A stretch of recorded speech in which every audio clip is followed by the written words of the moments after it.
The afternoon sun flooded the living room with a soft golden light, casting long, lazy shadows across the white marble floor.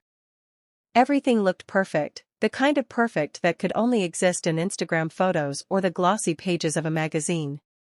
The scent of fresh lilies filled the air, blending with the faint aroma of her favorite vanilla candles.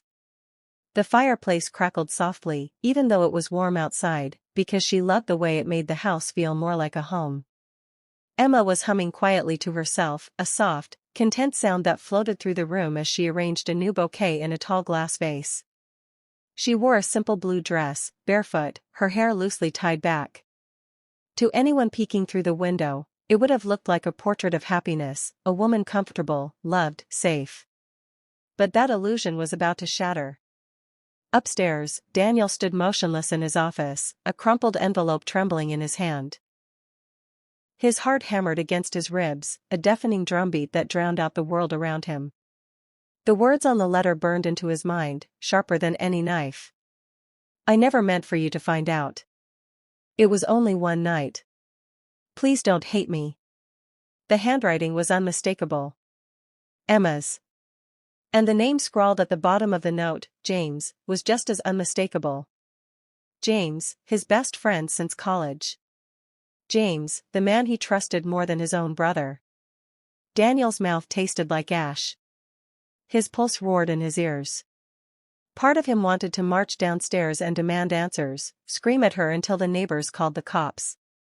But another part, the cold, calculating part of him that had built his $1 million empire from scratch, knew exactly what he had to do. He would cut her out of his life the same way you cut out a cancer. Swift. Surgical. Without mercy. Without even grabbing a coat, he descended the staircase, his footsteps heavy against the wood. Emma turned at the sound, smiling warmly when she saw him. Hey, babe, she said, wiping her hands on a dish towel. You're home early. I was just. Get out.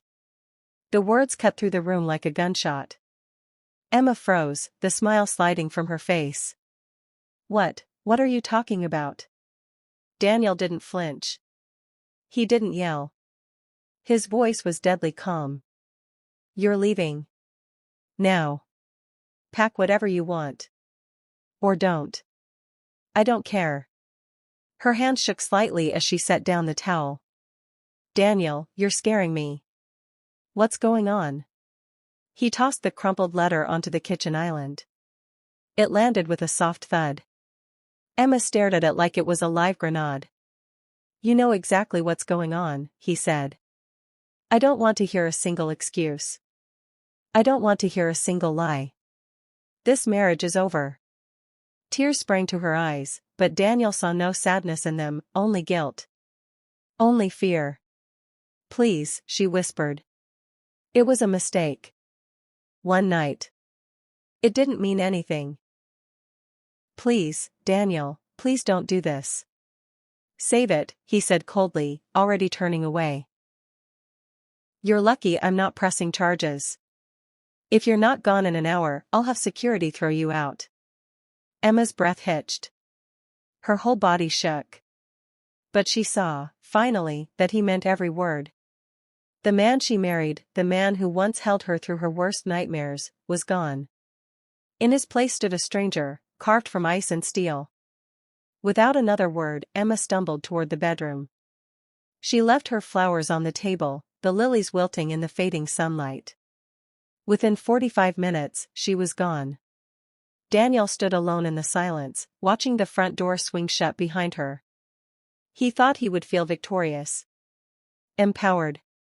But all he felt was the vast, echoing emptiness of a home that no longer felt like a home at all. And deep down, buried under layers of anger and pride, something else twisted in his gut, something dangerously close to regret. But he shoved it down. He was done. Or so he thought. The first few months were a blur. Daniel buried himself in work like a man drowning. He stayed late at the office, traveling between cities, chasing deals that didn't need chasing. He was everywhere and nowhere, chasing a silence that never came.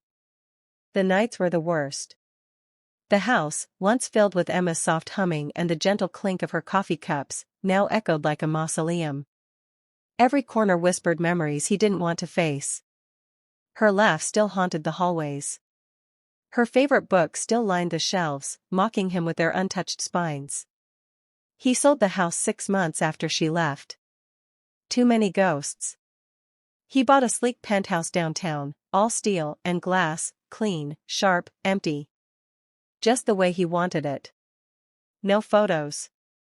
No flowers. No memories. Only success. By the end of the first year, Daniel had doubled his company's worth. By the end of the second, he was on the cover of Fortune magazine, hailed as one of the top self-made titans under 40. To the world, he looked unstoppable. Unshakable. But beneath the sharp suits and polished smiles, he was crumbling. He dated, of course. Beautiful women. Smart, funny, dazzling women. But none of them touched the hollow space inside him where love used to live. He didn't let them. He was polite. Charming, even. But always distant. They never stayed long. At night, when the city lights blinked outside his penthouse windows, Daniel would pour himself a glass of whiskey and stare into the dark, wondering when, if ever, he would feel like a real person again. Emma's world fell apart even harder. After Daniel threw her out, she stayed in a motel for a few nights, crying into thin, scratchy pillows. She tried calling him. Texting him. Once, she even drove to his office, but security turned her away without a word. James tried to reach her too, but she never answered his calls again. The thought of seeing him made her sick. Emma drifted for months, couchsurfing with friends, picking up temp jobs to survive. Her savings dried up fast. There were nights when she thought about giving up entirely, disappearing into some nameless town where no one knew her name. But somewhere deep inside, a spark refused to die. If Daniel could cut her out of his life like she was nothing, then maybe she had been nothing. But she would make herself something. For herself. Not for him. Not for anyone else. Emma enrolled in night classes at a local college, working 2 jobs during the day. She studied marketing, pouring her rage, shame, and grief into every assignment. When she finally walked across the stage at graduation, alone, no family cheering in the crowd, she felt lighter than she had in years. She built a small consulting agency from scratch, starting with tiny clients, struggling artists, local businesses, anyone who would give her a shot. Slowly, her name began to spread. By the 5th year, she was running one of the most sought-after marketing firms on the East Coast. Her clients loved her. Her team adored her. She was fierce. Focused. Untouchable. She didn't date much. Trust came hard after Daniel. But she was okay with that. For the first time in her life, she didn't need anyone. Or so she thought. 6 years later. The invitation arrived by accident. Emma almost tossed it in the trash, just another glossy card among the usual pile of bills and junk mail. But something about the gold embossed lettering caught her eye. Charity Gala, a night of stars. Location, the Ritz-Carlton Ballroom. Guest of honor, Daniel Reed. Emma's stomach twisted. She hadn't heard his name in years, not spoken aloud, anyway. But there it was, bold and shining. A part of her wanted to burn the invitation. Another part, the part that still woke up sometimes remembering the feel of his hand on hers, wanted to see him. To show him what he lost. To prove, if only to herself, that she wasn't the broken girl he abandoned. Emma's marketing agency had been tapped to help coordinate the event. She could have said no. But she didn't. Let's see who really won, Daniel, she thought, her lips curving into a small, dangerous smile. She pulled a sleek black dress from the back of her closet, one she had been saving for a night that truly mattered. She slipped it over her curves, pinned up her hair, and stared at herself in the mirror. Gone was the soft, naive woman who had once begged Daniel not to throw her away. In her place stood someone stronger. smarter. Someone he wouldn't recognize. Someone who didn't need anyone's forgiveness, least of all his. The Ritz-Carlton ballroom glittered like something out of a dream. Hundreds of crystal chandeliers bathed the room in a warm, golden glow, casting reflections across polished marble floors and walls lined with velvet drapery. Elegant guests moved like shadows through the crowd, the elite, the powerful, the untouchable. Emma stood near the entrance, clipboard in hand, her agency's logo discreetly stitched onto the folder she carried. She looked the part of the perfect professional, composed, efficient, untouchable. But inside, her heart rattled against her ribs. He's here somewhere. She scanned the crowd, forcing her face to remain neutral. No nerves. No anger. No fear. Just business. A waiter brushed past her, offering champagne. She waved it off. Tonight, she needed her wits about her. On the far side of the ballroom, near the grand staircase, a small crowd parted. And there he was. Daniel. It was like the world blurred around him. The tuxedo clung to his broad shoulders like it was tailored just for him, which, knowing Daniel, it probably was. His hair was a little shorter, a little neater, but the strong jawline and piercing blue eyes were exactly as she remembered, and yet sharper, colder. He moved through the room with an ease that only came from total control. People leaned in when he spoke. Women tilted their heads, laughing at things that probably weren't that funny. Emma's stomach tightened, but not with sadness. With fire. He hadn't noticed her yet. Good. She needed a minute to breathe, to steady herself. She watched him for a moment longer, studying the way he spoke, the way he smiled, that tight, polite smile that never touched his eyes. He's not as invincible as he thinks. Emma flipped through her clipboard, pretending to check last-minute details. But the air in the room had changed. Tense. Electric. Someone must have seen her because a ripple of murmurs stirred the nearby crowd. And then, Daniel's gaze locked onto hers. It was like being struck by lightning. For a moment, neither of them moved. 6 years collapsed into a single breathless second. Daniel's face didn't change, not outwardly. But something flashed through his eyes. Shock. Recognition. Something else, too, something raw.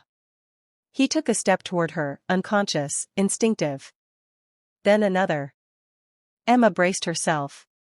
"Excuse me," she said, turning sharply on her heel and disappearing into the crowd before he could reach her. She didn't look back. Later that night, Daniel found himself alone by the terrace doors, a drink he hadn't touched sweating in his hand. He couldn't get the image of her out of his mind. Emma. Not the Emma he remembered. Not the tearful woman he'd thrown out like trash. This Emma was different. Her eyes were sharper, her stance prouder. She moved through the gala like she owned it, like nothing could touch her. He hated how his stomach twisted when he saw her. He hated how a part of him wanted to call out her name, pull her aside, demand to know everything, where she had been, what she had done, who she had become. But most of all, he hated the gnawing voice inside him that whispered, "You were wrong." When the announcer finally called his name, Daniel snapped back to attention. He stepped up to the podium, accepting the crystal plaque for Philanthropist of the Year, smiling for the photographers, shaking hands. But even as the flashbulbs popped, he could feel her gaze somewhere in the room. Watching. Judging. And somehow, that meant more to him than the applause. Meanwhile, Emma slipped outside. She leaned against the cool marble balcony, breathing in the night air. Her hands trembled slightly. Not from fear. From adrenaline. From the sheer, intoxicating rush of standing in front of the man who had once shattered her, and feeling nothing but power. He looked good, she admitted. Dangerously good. But appearances meant nothing now. She had survived worse. She had built a life from the ruins he left behind. Still, as the music floated through the open doors and the night wrapped around her like a shroud, she couldn't deny one small, stubborn truth. Seeing him again had stirred something. Not love. Not hate. Something more complicated. Something unfinished. And Emma had never been the type to leave things unfinished. Emma heard the footsteps before she saw him. Slow. Steady. Measured, like a man approaching a wild animal he wasn't sure he could tame. She didn't turn around. Not right away. The night air brushed against her bare shoulders as she stared out over the city skyline, glittering like a river of stars. You've changed, Daniel said finally, his voice low and rough. Emma smiled without humor. She kept her eyes on the horizon. People tend to do that after you destroy them. A long pause. The kind that filled up with everything left unsaid. I didn't. Daniel began, but the words faltered. For once, Daniel Reed, the man who always had the perfect speech ready, had nothing. Emma finally turned to face him. Up close, he was devastating. Taller than she remembered. Sharper. But the armor of power and wealth couldn't hide the cracks forming in his gaze. Didn't what? She asked softly. Didn't mean to? Didn't care? He looked like he wanted to say something else. Something meaningful, something that could erase 6 years of silence. But he didn't. Because there were no words big enough. Only truth. And the truth was ugly. Daniel stepped closer, but Emma held up a hand, stopping him with a single, graceful motion. Don't, she said. You don't get to pretend we're old friends. I'm not pretending, he said, voice rough. I was wrong. Emma arched an eyebrow. Wrong about what? He exhaled sharply. His hands flexed at his sides. About you. About everything. The confession hung between them, thick as smoke. Emma tilted her head, studying him. I don't need your apologies, Daniel, she said, her voice steady. I'm not that woman anymore. I can see that, he said quietly. For a moment, they just stood there, two warriors on opposite sides of a battlefield littered with old wounds. And then Daniel did something unexpected. Something reckless. I want to hire you, he said. Emma blinked. Excuse me? My company is launching a new project. A big one. I need the best marketing firm to handle it. And you think that's me? She asked, a sharp edge of disbelief in her tone. I know it's you. Emma let out a short, bitter laugh. You want me to work for you? After everything? I don't want anyone else, he said simply. I trust you. The irony of it almost made her dizzy. Trust, she repeated. You threw me away without even listening. Without even asking if there was more to the story. I know, he said. His voice cracked, just slightly. I live with it every day. Emma folded her arms, feeling the old pain stir, but not the way it once did. This time, she controlled it. Why now? She asked. Why me? Daniel's blue eyes locked onto hers with a force that made her breath catch. Because you're the only person who ever saw who I really was, he said. Even when I didn't deserve it. The sincerity in his voice terrified her more than any anger ever could. For a long moment, she said nothing. Just watch. Him. Measured him. And then, against every instinct screaming inside her, she smiled. A slow, dangerous smile. I'll think about it, she said. Daniel looked like he wanted to say more. But he didn't push. He only nodded once, sharply, like a man who knew he had just placed a bet he couldn't afford to lose. Emma turned away first, disappearing into the crowd once more. But this time it was Daniel who watched her go, with a hunger, a hope, and a fear he couldn't begin to name. 3 weeks later, Emma sat across from Daniel in a gleaming conference room on the top floor of his company's headquarters. The skyline stretched out behind him, endless and cold, just like the man he had once been. But tonight, there was something different in his eyes. Less ice. More storm. You've read the proposal, Daniel said, sliding a thick folder across the table. Emma didn't reach for it. I have. And, he asked, voice steady, but his hands betrayed him, fingertips tapping lightly against the mahogany table. Emma leaned back in her chair, crossing her legs slowly, deliberately. You said you needed the best, she said. I do. You said you trust me. I meant it. She studied him for a long moment. Once, she would have crumbled under that gaze, desperate for his approval, desperate to believe he cared. Not anymore. I have one condition, Emma said. Daniel sat up straighter. I'm listening. I want full creative control, she said. No micromanaging. No interference. If you hire me, you let me run this my way. He hesitated. Old habits warred with new guilt. Emma saw it, and pressed harder. If you can't handle that, I walk, she said. And I promise you, Daniel, you'll never find another firm that can deliver what I can. The room was so silent, she could hear the hum of the air vents. Finally, Daniel nodded. Agreed, he said. Full control. Emma smiled, a sharp, victorious smile. And one more thing. Daniel raised an eyebrow. There's more? She leaned forward, her voice dropping into something almost intimate.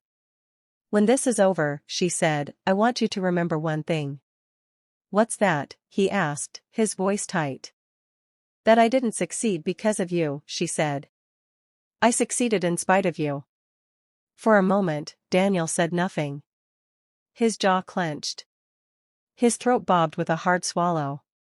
But then, slowly, painfully, he smiled. A real smile. No masks. No walls. Good, he said softly. You deserve that. And for the first time since their world shattered 6 years ago, they found something fragile and dangerous hanging between them. Not forgiveness. Not love. Something simpler. Respect. Later that night, Emma stood on the rooftop, the city sparkling beneath her feet. She held a glass of champagne in one hand, her phone buzzing with new client offers in the other.